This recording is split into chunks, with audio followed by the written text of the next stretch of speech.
തിരഞ്ഞെടുപ്പ് വിജയത്തിന് ശേഷമുള്ള ആദ്യ KPCC യോഗം ഇന്ന്. രാഷ്ട്രീയകാര്യ സമിതി അംഗങ്ങൾ, MP-മാർ, MLA-മാർ, KPCC ജനറൽ സെക്രട്ടറിമാർ തുടങ്ങിയവർ പങ്കെടുക്കും. തെരഞ്ഞെടുപ്പ് വിലയിരുത്തലാണ് പ്രധാന അജണ്ട. പുനഃസംഘടനാ വിഷയങ്ങളും യോഗത്തിൽ ചർച്ചയാകും. വിവരങ്ങൾ അമൽ തേനമ്പറമ്പിൽ നൽകും. അമൽ, ഗുഡ് മോർണിംഗ്. ഇന്ന് ആദ്യ യോഗം ചേരുന്നു. എന്തായിരിക്കും ചർച്ച ചെയ്യപ്പെടുക? ഈ തെരഞ്ഞെടുപ്പുമായി ബന്ധപ്പെട്ടാണ്. മറ്റൊന്ന് ഈ പുനഃസംഘടനാ വിഷയങ്ങളാണ്. മറ്റെന്തൊക്കെ അജണ്ടയിലുണ്ട്?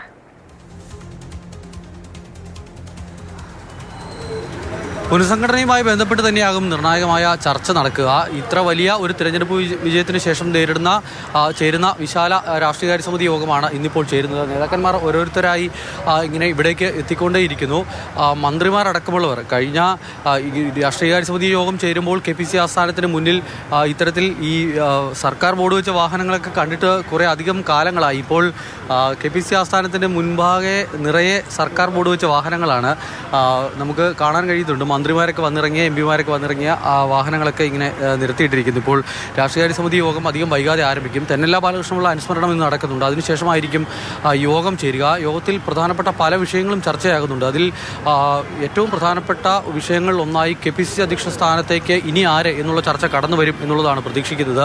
സണ്ണി ജോസഫ് മന്ത്രിയായി. അപ്പോൾ പകരം ഒരാളെ കണ്ടെത്തേണ്ടതുണ്ട്. അപ്പോൾ സണ്ണി ജോസഫിന് പകരം ആര് എന്നുള്ളത് തന്നെയാകും നിർണായകമായി മാറുക. അല്പം മുമ്പ് നമുക്ക് നമ്മുടെ മുന്നിലൂടെ കടന്നുപോയ ബെന്നി ബെഹനാൻ അടക്കമുള്ള കൊടിക്കുന്നിൽ സുരേഷ് അടക്കമുള്ള ആളുകളുടെ പേരുകൾ സജീവ ചർച്ചയായി നിൽക്കുന്നു. ആന്റോ ആന്റണിയുടെ പേരും സജീവ ചർച്ചയിലുണ്ട്. മാത്യു കുഴൽനാടൻ, അതോടൊപ്പം തന്നെ ഷാഫി പറമ്പിൽ അടക്കമുള്ള ആളുകളും KPCC അധ്യക്ഷ സ്ഥാനത്തേക്കുള്ള ചർച്ചയിൽ മുൻപന്തിയിൽ തന്നെയുണ്ട്. ആര് സണ്ണി ജോസഫിന് പകരം അധ്യക്ഷനായി എത്തും എന്നുള്ളതൊരു പ്രധാനപ്പെട്ട ചോദ്യമാണ്. അതോടൊപ്പം തന്നെ 5 DCC അധ്യക്ഷന്മാരാണ് ഈ കഴിഞ്ഞ നിയമസഭാ തെരഞ്ഞെടുപ്പിൽ വിജയിച്ച MLA-മാരായിരിക്കുന്നത്. അതിനാൽ തന്നെ അവർക്കും പകരക്കാരെ കണ്ടെത്തേണ്ടതുണ്ട്.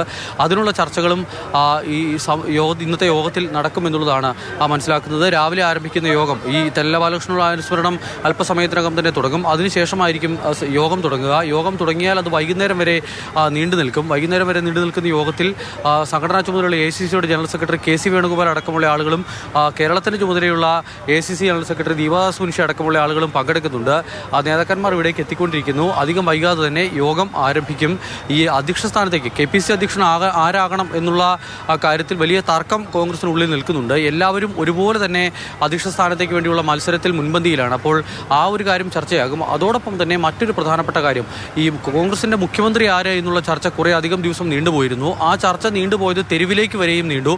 ഫ്ലെക്സി യുദ്ധങ്ങളായും അതോടൊപ്പം തന്നെ പുറത്തുള്ള ഒരു കൂട്ടർ വെച്ച ഫ്ലെക്സുകൾ മറ്റൊരു കൂട്ടർ കീറുന്നതടക്കമുള്ള സാഹചര്യത്തിലേക്ക് വരെയും കാര്യങ്ങൾ പോയി. അപ്പോൾ ആ മുഖ്യമന്ത്രി തർക്കം സംബന്ധിച്ച കാര്യത്തിൽ ഉണ്ടായിട്ടുള്ള വിവാദങ്ങൾ അത് പാർട്ടിക്ക് വലിയ ക്ഷീണമുണ്ടായി. 102 സീറ്റ് കിട്ടി വിജയിച്ച UDF-ന് അതിന് ശോഭ കെടുത്തുന്ന തരത്തിലായി പോയി അത്തരത്തിലുള്ള വിവാദങ്ങളും തർക്കങ്ങളും ഫ്ലെക്സി യുദ്ധങ്ങളും എല്ലാം എന്നുള്ളൊരു കാര്യമുണ്ട്. അതിനാൽ തന്നെ ആ വിഷയം ഇന്ന് ഉയർന്നു വരുമെന്നുള്ള കാര്യം ഉറപ്പാണ്. അതോടൊപ്പം തന്നെ സണ്ണി ജോസഫിൻ്റെ ബന്ധുവിനെ, സഹോദരിയുടെ ഭർത്താവിനെ സ്റ്റാഫിൽ നിയമിച്ചതുമായി ബന്ധപ്പെട്ട വിഷയം കിടക്കുന്നു. അതും ഒരുപക്ഷെ ഏതെങ്കിലും നേതാക്കന്മാർ ഈ യോഗത്തിൽ ഉന്നയിച്ചേക്കാം. അങ്ങനെ ഒരുപാട് വിഷയങ്ങളുണ്ട്. അതിനാൽ തന്നെ ചർച്ച ചെയ്യാൻ കുറേയധികം കാര്യങ്ങളുള്ളതിനാൽ വൈകുന്നേരം വരെ ഈ യോഗം നീണ്ടുപോകും എന്നുള്ളതാണ് പ്രതീക്ഷിക്കുന്നത്. അധികം വൈകാതെ തന്നെ എന്തായാലും യോഗം ആരംഭിക്കും.